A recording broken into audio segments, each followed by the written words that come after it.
Good morning, everyone, and welcome back to Grow Leafy. I'm Alicia, and today what I want to talk to you about in particularly are flea beetles.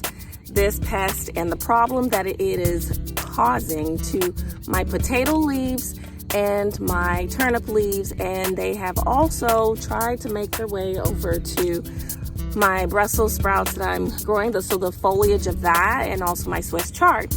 But in particularly, I'm going to be focusing on the potato leaves and the turnip leaves. So yesterday,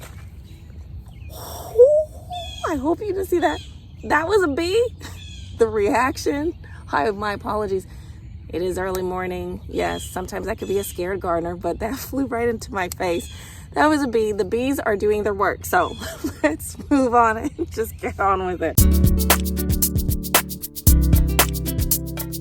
So I had to pull my turnip leaves and actually my turnips yesterday and pull them because they were ready.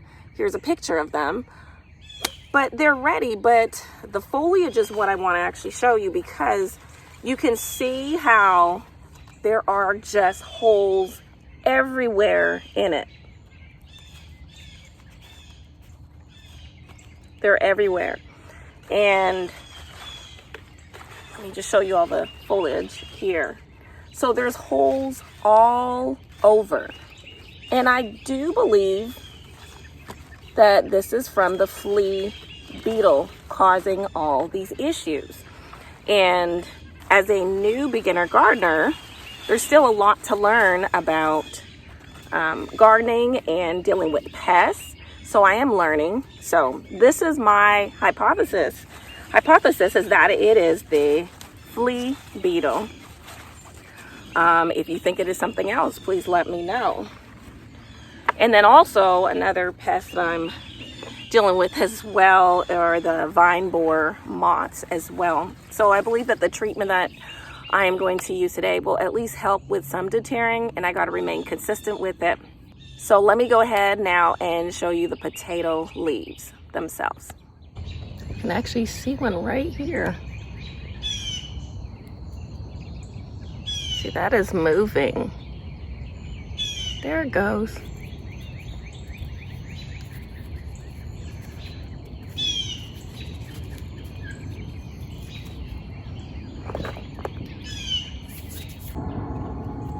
I went ahead and picked a leaf so you can actually see, I don't know if you can see that little black thing. It looks like a little black spot, but it was moving.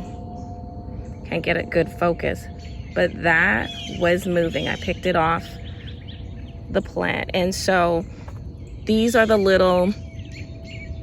these little beetles that are just crawling on here that are eating up. So I'm not sure if this exactly is a flea beetle or because flea beetles are actually hoppers.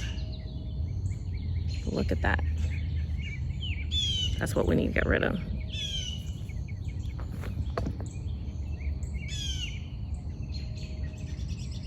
Has a hard shell.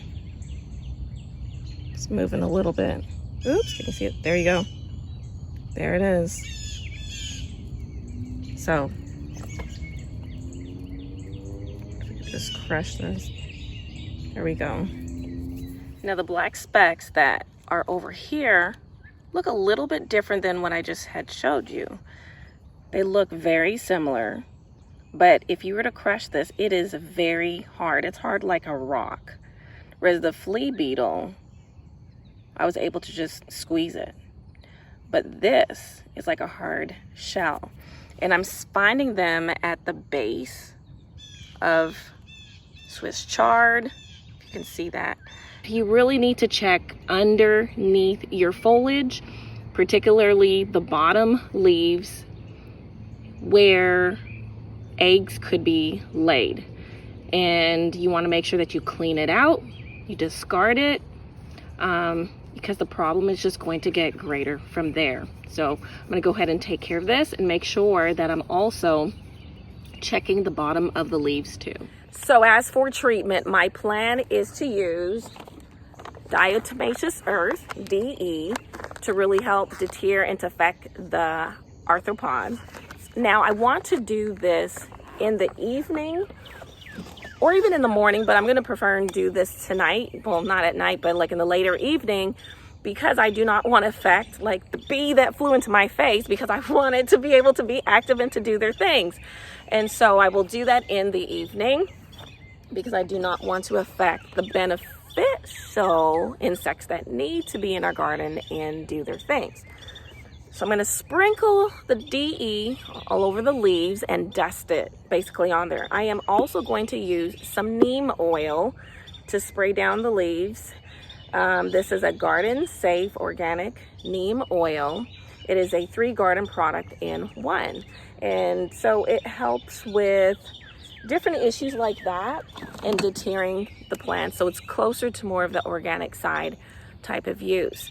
And I will need to do this for a few days, definitely over the course of the week, just kind of checking, maybe doing it every few days and then reducing it maybe to once a week. And I'm going to try this out for about 7 to 10 days and just kind of see how that goes, see if the problem is reducing. If I notice that this is just really completely out of control and the plants are dying out, I may have to pull them because I don't want to affect any of my other plants that are trying to thrive in the garden. So I'm going to go ahead and do this tonight. So that's the end. I really appreciate you stopping by and really hope that if you're having any similar type issues, that there was something that you were able to take from this video that you can use in your garden as well. Show your love and support, please, and subscribe to my channel. This is a new garden channel. I'm a beginner gardener, and I would really appreciate your support and even share it with someone else. So subscribe and press like. Make sure you hit the notification so that you can get updates weekly on new videos. But until then, I will see you next time. And remember to grow leafy.